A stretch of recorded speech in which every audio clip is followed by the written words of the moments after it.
Galore, and I have David and Paul here. Come up on stage, guys. And they're, of course, here to give you their best advice on how to buy and sell Bitcoin and Ether. And no, I'm just kidding, you guys. Crypto Galore is just trying to entice you as an audience. We're not going to talk about that at all. So, but please tell me, you guys, you have to inform me, why on earth am I talking about crypto and Web3 with two civil servants from a small, tiny little region in Sweden called Halland, and an even tinier little village of Falkenberg? So how come you qualify for this? Do you want to start? Yeah, I mean, our municipality of Falkenberg has decided that there has to be, or the enterprise unit has decided that we must start exploring what will the metaverse, what will Web3, what will digital assets do to the surrounding ecosystem of companies, basically. So this is, do you realize how cool this is? A municipality, a tiny one, actually decides that this is important. It tells us something about where we are right now, or where we're heading.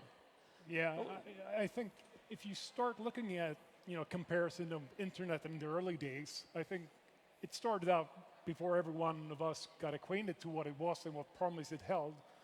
And I think if we, looking at the traction and adoption rate of crypto and the growth rate, it very much resembles that early growth phase of the internet before it took off. So it's easy now to, of course, laugh at crypto given the the current situation, everyone losing money, yeah. But I think we don't know yet. I mean, we didn't know that you could one day open your car from a mobile phone in an app that also you could preset temperature. We don't know what's going to come out of this, so we just decided to have an open mind of what could be achieved or what possibilities may lie ahead. I think this is super cool. So guys, please, shall we back a little here and just do the basics. So David, what is this Web3 thing? Can you explain that to the audience in a brief few seconds here? Sure. So let's imagine that Web 1 was when you just read basically something on internet. It was unilateral communication. Web 2 was where we started to create content together, which became a lot of centralized structures, such as the usual suspects of social media we see today. So Web 3 is where we go to a phase where the internet is both read, write, and own. So you basically mint ownership of content on internet, basically. It's a way to see it. From our perspective, we also see it as a perfect enabler for the agricultural and food production system. And it has a lot of things in common to where food production has to go today.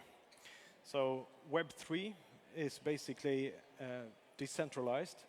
It's where you own your content, where you can mint new tokens, digital assets, and basically create new assets based upon things that were externalities before.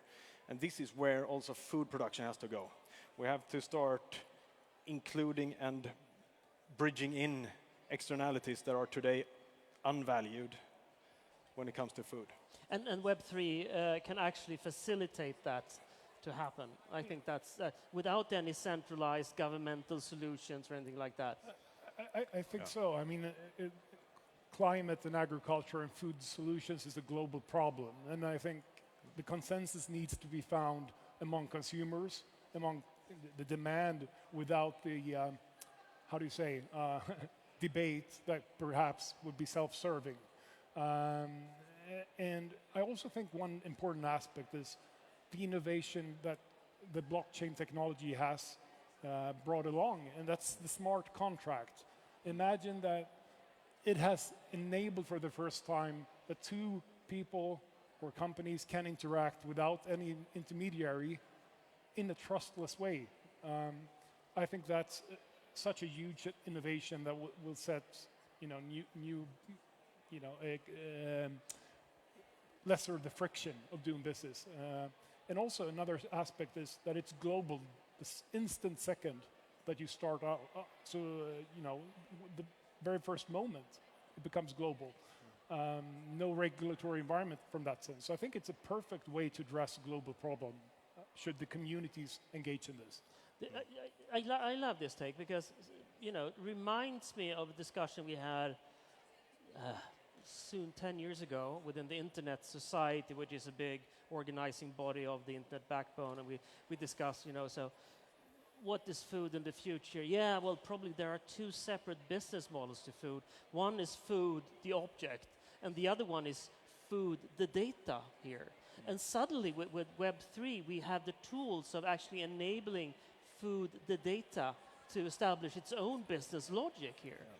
Exactly. David. Yeah, exactly. I mean, we have two waveforms. One is the food and ag waveform, now overlaid by this Web3 waveform, and they strengthen each other just like light becomes laser. So this is now a way for a whole industry to transform, is what we believe. And therefore, we are right now taking steps to sort of prepare the local enterprises. And we are doing that in two directions, one upstream regarding soil, and one downstream regarding, you could say, the food creators and entrepreneurs. Okay, cool. So, but David, you were also not just theorizing about this, you're also doing this in practice. Walk us through a couple of sentences here, what you're doing with Equera. Yeah, so basically what we do now is that we have a carbon removal system that where you can actually verify how much carbon you take out of the air. But that very act is also giving rise to other externalities, positive externalities, such as increased water retention, increased nutrient holding capacity, and drought resistance, you could say more climate-ready soils. And that you can now tokenize and create value out of.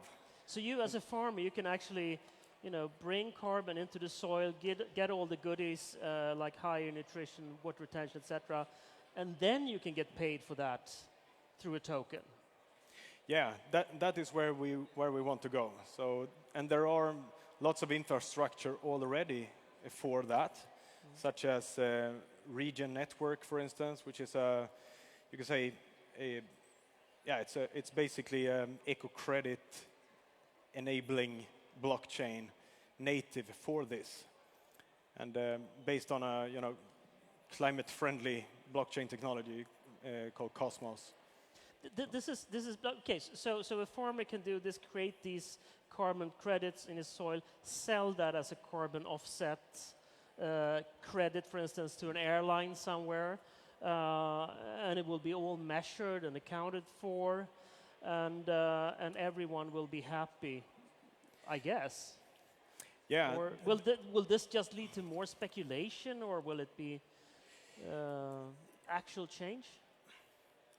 Well, if you have a retirement of those offsets or carbon removals, then it's not a problem. The problem would be if they are tokenized and then traded around, so to say. But that is not where you go. No, but okay. So here we have, you mint new coins or money based on or money based on storing carbon in the ground. That money will actually diminish over time, and actually, I guess it's called depreciation or something like that. And so over time, you can just recreate with more carbons. You can create more value into the economy. So this soil tokens we're talking about is basically a mechanism to bring in other externalities apart from the carbon removed. So it could be biodiversity exactly. Social things that you're doing as well. Or water holding capacity, water holding capacity. So you can so you can add all that into it. I think all those things that everybody depends on has a value. Nobody wants to pay for it because there's this sort of a paradox, right? I think blockchain and tokens, tokenization economy could alter the game theory of the incentives and positive and negative externalities in a way that we haven't been able to monetize yet, because we have the financial rails that we've been used in the back and still use. You say now, just so you know, I don't know how many of you are familiar with nature capital and how we deplete that every year. I think to the tune of roughly, listen now, $30 trillion, not billions, $1 trillion every year, in the form of, we deplete water resources, air purification, soils, pollination, whatever. And this, now suddenly we sit with a new tool at our hands that can actually handle these types of externalities. What type of shift do you think we will see through these types of technologies in the form of, on the farm or in the fields? I think the first one is, but I'm speculating, of course, but I think we could, for the first time, start to develop a global balance sheet of those things you mentioned that is incorruptible, that no one can tamper with, and it would be visible to everybody globally at the same time. It's not like everybody will be able to witness, and anyone can audit the data, because a blockchain is by nature transparent for anyone to see, visualize, and see what's happening on it. So I think the discussion of being able to actually develop a balance sheet of global assets that have value for future generations as well, I think this could become... This could be. And now, I think this is interesting, because you're not just any ordinary civil servant in a small municipality. You actually have a background in the financial sector. Yes. And have done your fair share of calculations in Excel, I assume. Where do you think we will, or rather, who will lead the pack? I mean, I guess that's a leading question because it's you guys, right? Yeah. But what else do we need to have in the equation for this really to take off? I think adoption, I guess. So we need to find the one thing that will tilt the scales or tip the scales, so more people, enough people, start being curious about this technology, because what it can do is so big. What it does today is basically looking for a problem to solve. So everybody of you have heard the NFTs, JPEGs, overpriced JPEGs, but there's so much more promise on the other side. So I think with that, we need to find adoption. And we need to solve the so-called blockchain or crypto problem that is called the data oracle problem, because the blockchain is trustless. It's uncorruptible, whereas real-world things need to come on-chain. And that's the weak link, because that's human people that need to be trusted to put in the data. So the data oracle is a game theorification that needs to be solved for. But once that is solved and you have the adoption, we will not be able to predict these innovations. But I think the growth curve is quite, if you look at an exponential growth curve, it's a straight line. So yes, we're heading there. Prices are just noise, I think. Okay, wonderful. We'll talk more about this in a later session together with some other people representing Halland, the region Halland. But this is also one of the reasons why we actually, as Sweden Food Tech, have come to Epicenter and made this our home, because we think that we need to integrate the food sector and other sectors out there in the tech world. And that's when we can achieve great things. Thank you guys for joining. See you later. Thank you very much. Thank you. Now for another another topic, and they hate me at Novozymes because I put the